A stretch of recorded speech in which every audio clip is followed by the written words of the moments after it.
The urge will most likely pass after about 10 minutes, but if the urge is still there after 10 minutes and you don't think that you will be able to stop yourself from walking into the basement, then call either me or Mr. Collins, and we'll tell you what to do. Now this next part is very important. You will be sleeping in our guest room upstairs for the night. Before you go to bed, make sure that you leave a plate outside your bedroom door with a piece of raw steak on it.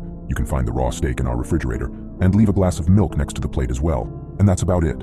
Final rule, don't eat meat after 8 o'clock.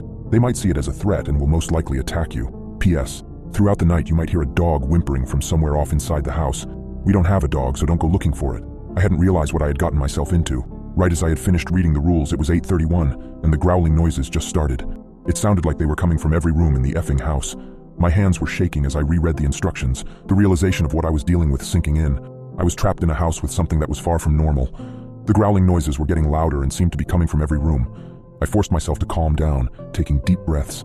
I had to follow the rules no matter how bizarre they were. Over the next few hours, things only got stranger and more terrifying. The growling turned into scratching, and sometimes I would hear what sounded like a soft whimpering, like a dog.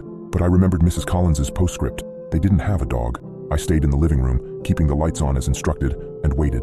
The urge to go down to the basement was strong, but I fought against it, going into the kitchen and gulping down glasses of milk. Around 10 p.m., I heard the sounds of footsteps in the basement, but I didn't go down there. I stayed put, watching TV to distract myself from the cacophony.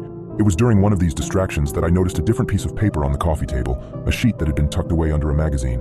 It was a diet plan for Samantha, written in Mrs. Collins's neat handwriting. My heart skipped a beat as I read through it.